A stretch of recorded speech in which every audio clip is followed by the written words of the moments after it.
All right, the most earth-shattering game of the weekend was the TCU Oklahoma State game, which was kind of drab for 3 quarters. It's a lot of back-and-forth field goals. And then all of a sudden it turned into this, again, another instant classic for TCU. And TCU is doing what Baylor failed to do against Oklahoma State. And I think this says a lot about Oklahoma State as well. Congrats to TCU for finishing the job. Like they let you back into it, and they actually finished what Baylor in previous weeks couldn't accomplish. But the same with the Baylor Oklahoma State game. All of a sudden, Baylor was starting to chip away at that game. Are they going to do it? Are they going to do it? TCU actually took advantage of them letting them back in that game and won. Yeah. During the game, there was thought that maybe they let Chandler Morris get a series because Max Duggan had been in kind of a slump. And no, just let him get up off the mat and he'll do fine. And he did. Led them back. Quentin Johnston is fantastic. He's a beast. Kendry Miller's great. He's the best player. Sorry, not Kendry Miller, but Quentin Johnston's the best player on the field all game. He was unbelievable. Yeah, absolutely. It's been just bigger, faster, stronger than everybody else. Kind of like how we've been singing Xavier Hutchinson's praises all year. The same amount of praise needs to go to Johnson because he was just absolutely running by guys out there. Yeah, absolutely. And Oklahoma State, Spencer Sanders dinged up. We'll see if he plays against Texas this week. It's going to be interesting. Maybe he does, maybe he doesn't. That's going to be a game changer if he doesn't against a Texas team. Yeah, it's going to affect my picks if he doesn't. Yeah.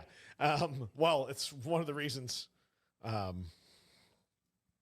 It's one of the reasons that I made the pick that I did. Oh, great. So read the injury news, folks. You won't be embarrassed on this web show. Moving on, Oklahoma just jumped out on Kansas in the second quarter.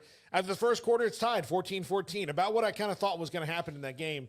And then the second quarter was just all Oklahoma, and Kansas could never really get back in it. They tried real hard in the fourth quarter, just not enough time to come back. Well, Jason Bean didn't have a bad game, didn't have the great game that they would have probably needed to have to completely stay in this game. Eventually Kansas's defense was going to have to do a lot more growing up, and they'd somehow withstood the storm in the previous games. Jason Bean turned the ball over twice, and I said on this that he was going to have to be excellent like he was at the end of that TCU game, and he was good. He threw 4 touchdowns, but also those 2 turnovers really hurt you when you're about to have this shootout that you're about to have. You can't turn it over. And granted, Oklahoma made one of the better interceptions that you'll ever see. Yeah. Something they don't do a lot. Turn the ball, create turnovers. Last part of this segment right here, Texas beats Iowa State 24-21. Another game that Iowa State has an opportunity to win and doesn't. Xavier Hutchinson, I don't know what he was doing. He stopped running to jump and catch a perfect still could have caught the ball. Yeah. Just keep running and going. You're going to score the touchdown. Don't know what Quinn Ewers would have done after that. He would have had a little bit of time to get down the field, but Texas is impressive. Texas loses that game last year. Yeah. They lose that game last year. Yeah. Iowa State's defense is fantastic. Obviously, Quinn Ewers was accurate, but only like 170 yards, a couple of touchdowns. Basically, those touchdowns came in the red zone, so he was able to hit some wide open throws because Bijan Robinson was fantastic. But yeah, that game,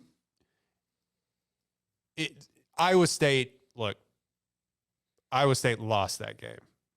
I'm not quite sure. Like, this is going to sound bad because Texas had to go and take it from them, obviously, but they wanted to do so much to let Iowa State in that game. And Hunter Decker's throwing another red zone interception is just a backbreaker. But then again, you have Xavier Hutchinson streaking wide open down the field, probably the best wide receiver in the Big 12. I think the shutout against Oklahoma notwithstanding, Texas's defense they're a lot better. They still have some issues that teams can exploit.